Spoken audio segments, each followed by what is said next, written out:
So hi, before I start this video, please be considerate, or at least try to be considerate in regards to checking out the links that I have put in the description below that you could, click and check out so that you can do your part as a human being to support the Black Lives Matter movement, and also in regards to the anti-terrorism bill. I'll link the petition there with, I think, possible places you can donate, and also emails. I'll just leave all the links there, okay? Thank you for this short pause. So now let's get to the video. Thank you. Check the description. Hello. Hello, hello, hello. Today I will be giving you a book tag created by a fellow Filipino booktuber, and the book tag is Filipino cuisine book tag. If I'm right, I hope I'm right. This tag was originally created by Loicity, which I will link his channel down in the description below, and I have been tagged by Gerald the Bookworm to do this tag, which I am happy to do this tag because I have no idea what to film. Just kidding, I have a lot of things to film, but I'm just lazy, okay? Hope you know that.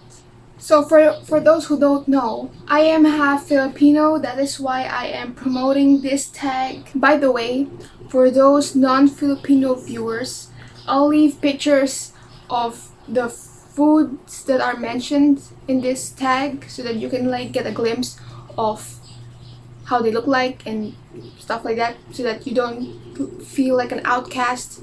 Maybe, I don't know, I'm just trying to make things fair for everybody here. So I hope I'll be capable of doing that.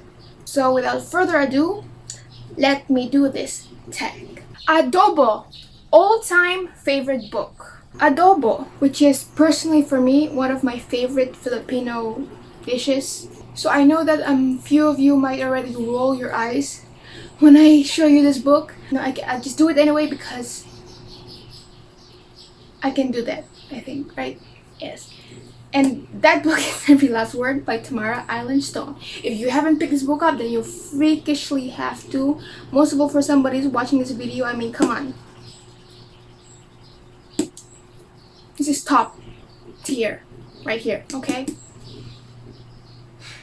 Durian, a book where you heard a lot of negative things, but still enjoyed. Well, probably my previous video would answer that question, but I'm gonna do that anyway. I'm gonna just display it here so that you can know my answer. And the book that I have chosen for this question is Twilight. Over 15 years that I have been alive, but I'm 17, so it doesn't really matter anymore. Anyway, for all this time that I've seen this book around, and me checking out reviews of the movies and the books and so forth, I've heard a lot of negative things about it, problematic things about it, which now that I've read it, I can understand. I mean, of course, somebody who's seeking your house while you're asleep and stares at you while you're asleep, of course, that's kind of weird. You don't want anybody doing that, I still fairly enjoyed this book, even though I understand the negative reviews that has been aiming on this book. I hope it does not clarify how trashy my taste is, but still, yes, sweet and fluffy book.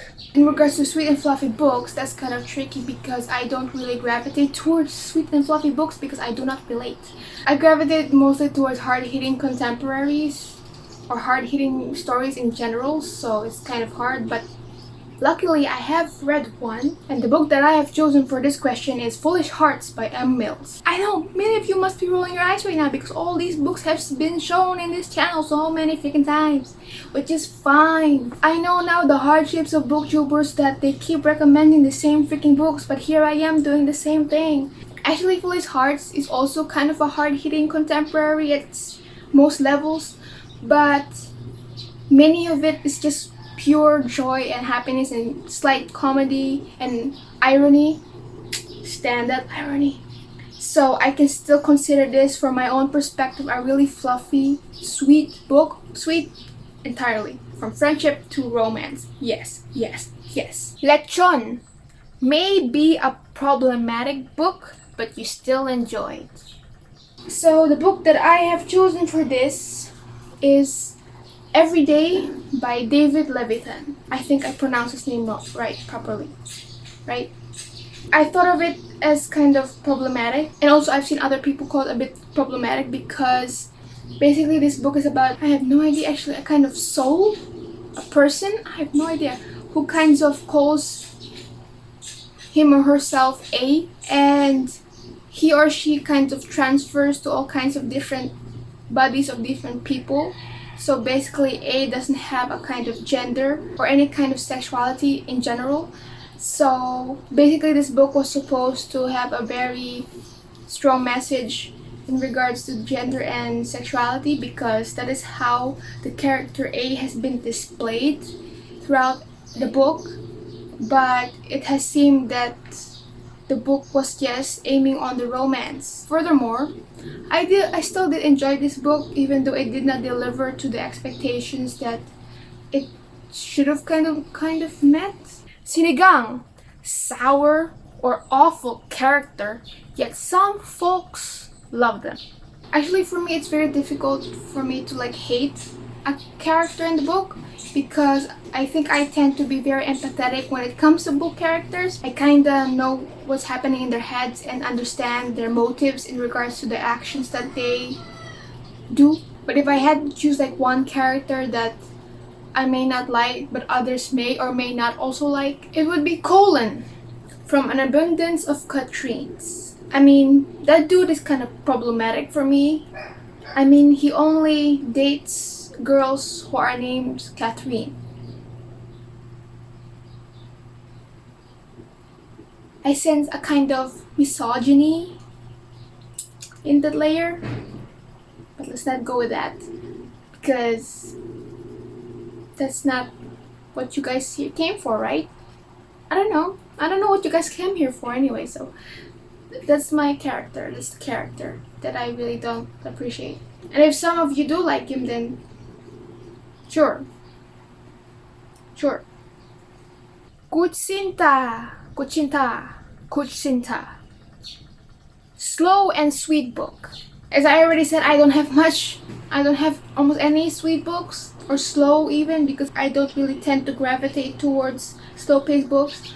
But I think I may have one that could fit this prompt in my own perspective. And the book that I have chosen for this question, prompt, whatever, is Little Do We Know by Tamara Ireland Stone, which is also the same author of Every Last Word. I hope you're not shocked. But if you are, here's the plot twist of this video. Fantastic. Sweetness doesn't have to be always romance, So I figured that a good, sweet friendship would be a new fresh thing on the table. Basically, this is also not that sweet because it's hard-hitting and it deals with abuse. But in other words, there's still a sweet friendship in there, because this friendship kind of broke apart in the beginning.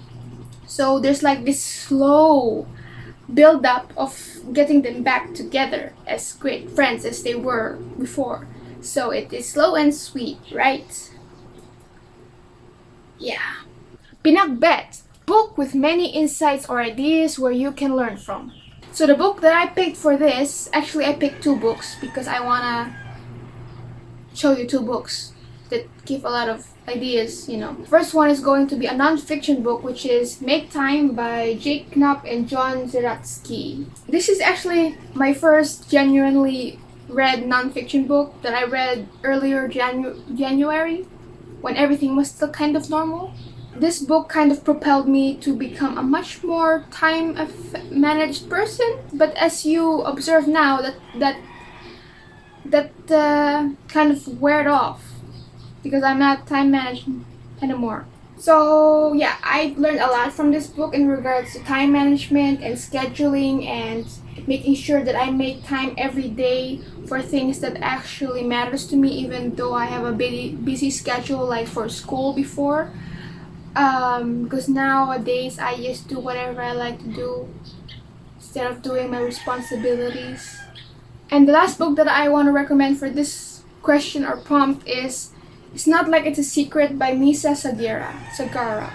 I want to recommend this book because this book also has discussion, a kind of discussion in regards to race. And I have picked up a couple lessons from this book because of that.